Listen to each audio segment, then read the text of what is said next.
Welcome. You have reached review time with Imperial, and today's review will be Power Book 4, Force Season 2, Episode 4. Subscribe to the channel, like the video. Let's get into it. So this was like a filler episode. It wasn't too much that went on.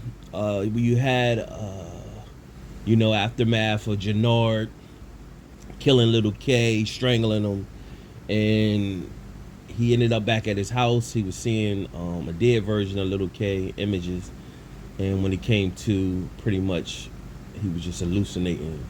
Of course, he's still sniffing that nose candy, junkie Jenard in his true form. So what you had on this episode, you had Tommy linking up with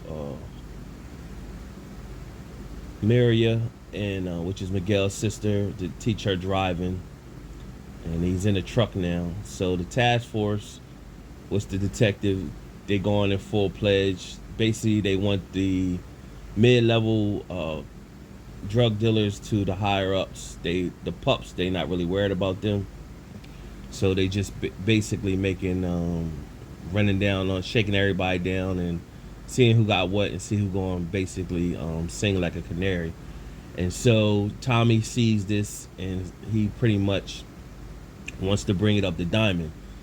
Meanwhile, the old cop from season 1 of Force that was shaking Diamond down for money, and his sister's sick, well, he's come back, and that's who was texting Diamond like, yo, basically when it showed Diamond a couple episodes or last episode avoiding the text.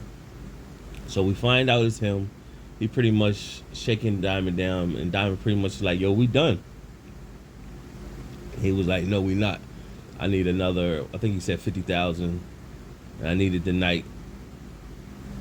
And pretty much Tommy was like, what's going on with that? And Diamond lied, but this makes Tommy think that, maybe Diamond is snitching. So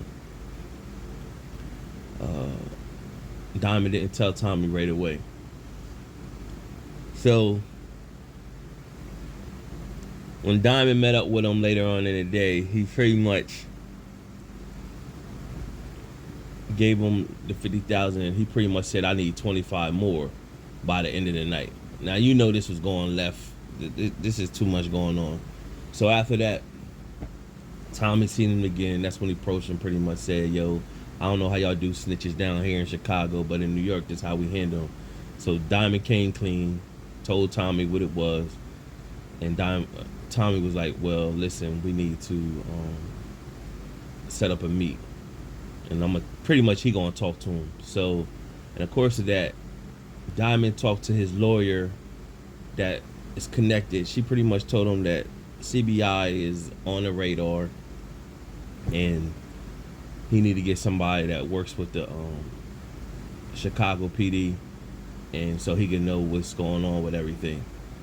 So his lawyer that he's dealing with is like, she's probably like to Diamond like what Proctor was to Ghost, and what Davis is to Tariq and them. So I think that's how they building her character to be rather. So you have Shanti meeting up with Jenard. Jenard pretty much looking for the drop, and she's in love with Jenard. So in the process of her being in love with Jenard, she's pretty much saying like she with him.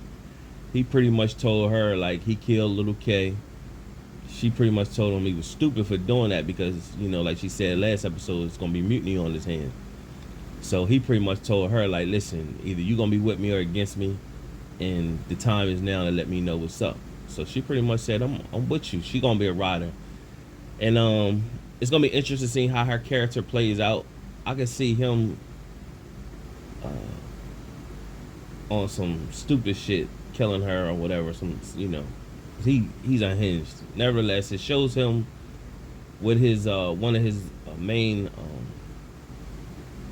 right hand man asking him about Lil K. He pretty much said he ain't know nothing about him or heard from him. He probably just messing with some girl or whatever. So later on, the crew came in and they pretty much see that Jenard is trying to stretch the pot up, and so he's adding stuff. But one of the hitters is pretty much saying, well, not the hitters, one of the people under Jenard pretty much like, man, I got a reputation out here, so if you watering down the product, that look bad on me. So somebody got a text pretty much saying from seen on social media that little K was killed, strangled. So they all looking suspect, like, yo, we need to ride out and find out who did this. And so Jenard was like, nah, we can't, because how we gonna get money? So he was like, nah, forget that. He's like, y'all, this is how y'all feeling about this? So y'all not riding. And so Jenard right hand man, he already looking like, oh man, Jenard, you did that. So the guy in his crew started to leave. Jenard pretty much at that point was like, nah, I killed little K. He wasn't taking orders, and so I told him stand down, and he didn't. So, I had to do it. So now it started to be a tussle. Jenard fighting the crew. The other side of the crew shot up in the air, pretty much said, we're family, this is not what we're doing. So the other crew said, nah, forget treason. This is treason right here. I'm done. And he stepped off. And so Jenard just made a stance, basically said, like, is anybody else trying to leave? So that's pretty much what you've seen of him the last of the episode. Then you got this Walter Flynn and his kids, Victor and Claudia. And, the whole dynamic, the Flynns are going broke. Dublin want their pay. Walter don't really have the money. And you got Claudia, she trying to make moves with the Serbs. Victor is pretty much thinking he's plotting against his dad. So Claudia went up to Vic and pretty much said, listen, I got to play Foreman and I need you to get in on it. Victor pretty much nah. So she told him, you need to go look at that old bar that your girl used to run and tell me what you think then. So in the old bar, Walter Flynn turned that old bar to strip club. So, and of course took his old girl's picture down.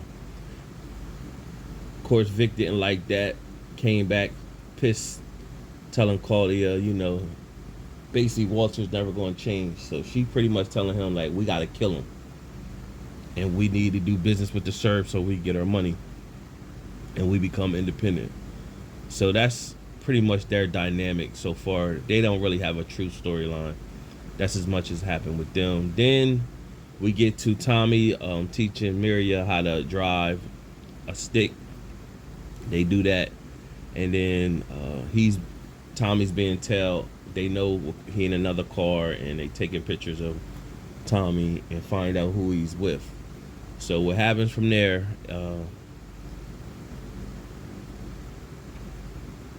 They go walk at the park.